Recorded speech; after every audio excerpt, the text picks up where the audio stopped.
Joining us now, Miami Mayor Francis Suarez, elected this week president of the U.S. Conference of Mayors. Mayor, welcome to Fox News Sunday. Thank you for having me, Brett. You know, at a press briefing you and other officials gave this week on COVID, you all said that the hospitalizations involving COVID are now exceeding the peak surge from Delta in Miami. To that point, Miami-Dade has seen more than 237% increase in hospitalizations, according to this press briefing, in the last 14 days, and a 111% increase in new cases. So, simple question. Is Florida experiencing a surge in coronavirus cases and hospitalizations or not? Well, of course we are. I mean, I think every city across America right now is seeing a surge with the Omicron variant, and the variant seems to be significantly more contagious, but also not quite as severe as the Delta variant. So what we're just seeing is a gross number which is significantly higher than with Delta, and so that's pushing all the other numbers. That pushes hospitalizations, that pushes all the other metrics. So what we're doing in the city of Miami is number one, we're obviously allowing people to get tested and expanding our testing capacities and our vaccination capacities, and we are seeing a correlation between those that are hospitalized and them being not vaccinated. You know, Florida Senator Marco Rubio, pushing back a little bit on the hospitalization characterization, he tweeted out, there is no Omicron hospital surge in Florida. People admitted for non-COVID reasons get tested. If they test positive, they get counted as a COVID patient. The majority of the 5,400 COVID patients in Florida are in the hospital for non-COVID reasons. And I guess, Mayor, what do you say to people who accuse Republican elected officials of downplaying the rise and spread of COVID and hospitalizations? Well, what I would say is, we should just look at the facts. I mean, and what Senator Rubio is saying there is a fact, right? It is a fact that there are many cases of people that are coming to the hospital with COVID as opposed to because they have COVID. And I think that is something that you highlighted with the CDC director in your prior segment. There is a differentiation. The fact that there are so many more cases, which is what's driving hospitalizations, and the fact that it's also not quite as high as it was at the peak. So, I think we just have to talk about this on a factual basis and try to depoliticize it as much as possible. Do you think your state's Republican Governor Ron DeSantis has struck the right balance? I think that if you look at deaths, the state of Florida has significantly less deaths than, for example, New York on a per capita basis. So, I think Florida is doing very well. Obviously, the surge is something that is hitting the entire country. But I think the state of Florida, I think the city of Miami is doing significantly better than other parts of the country. We have a very high vaccination rate. I think we're at about 80% in the city of Miami. And so we're dealing with this the very best that we can. And listen, many people who are not vaccinated and who are young and healthy are getting it and there's a high level of asymptomatic impact and effect, and so they're not getting severe symptoms. Mm-hmm. But you've differed with the governor on the use of masks in general, saying the science of masks supports their use.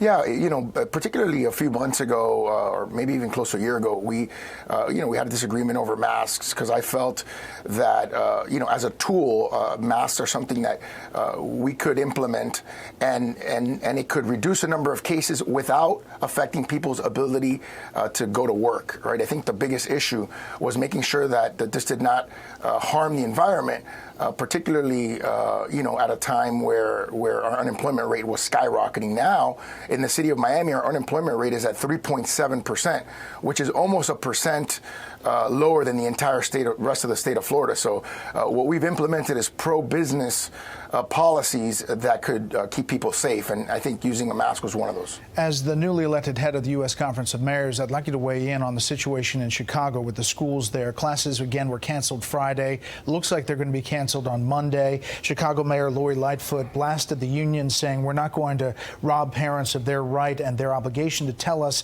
if they want testing or not on their children. It's not going to happen. It's morally wrong. Now some parents are suing the union. What's your take on all this? Well, in Florida and here in Miami-Dade County, we've done everything that we can to keep schools open. We feel that, the risk for children is extremely low. And we also feel that it's very important for kids to have as much normalcy as possible, to be able to be in a social setting with their friends, to get educated. I mean, these are the building blocks of the future for our children in America. And so for me, it's a tremendous concern when you see schools being closed. I think both Republicans and Democrats, if you hear the CDC director and even pronouncements from the president, have made every effort to keep school open and want schools open, and so they should be open. Let's turn to crime, Mayor Suarez. There's been a spike in violent crime in several major cities across the country. You've noted that homicides in Miami have fallen 25%. In a recent tweet, you said, as president of the U.S. Mayors, I'm working with America's mayors to replicate and integrate proven solutions. What are those solutions? Are they all tied to increasing funding for public safety? Well, definitely that's number one. I think you'll see in Miami, we just hired this particular fiscal year 30 new police officers. We increased funding for police while many other cities have talked about or actually decreased funding for police. And we saw a dramatic reduction in homicides by 25% and 14% in what they call contact shootings. So certainly investing in your public safety should be the number one goal. Police officers in America, I think, now have the hardest job in America. They have to do the most number of things for the least pay with the most scrutiny of any profession in this country. And I think we should not only invest in them in terms of the sheer number of them and their pay, but I think we should also invest in technology and giving them the tools as a force multiplier to do their job better. And that's something that we've done in Miami. We have a gunfire detection system. We have a NABID machine, which is a ballistics machine. We have a Cellbrite machine. So we have a variety of different technologies that allow us to solve crime, that allow our officers to be more effective at doing their job. And we've seen the results, and I think it's something that can be replicated across America. Everybody deserves to be safe. Quickly, you've been praised by the Democrat Miami-Dade County's first female mayor. You kind of stay out of ideological battles for the most part. You say that more politicians should start thinking like mayors. Do you have plans for statewide or national office?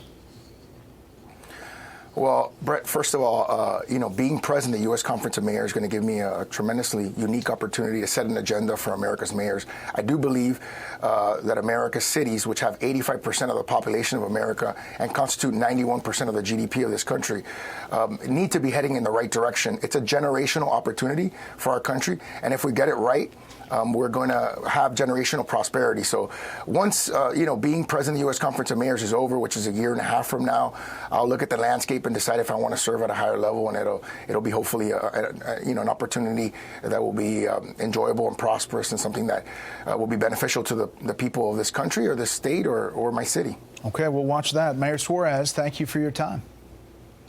Thanks, Brett.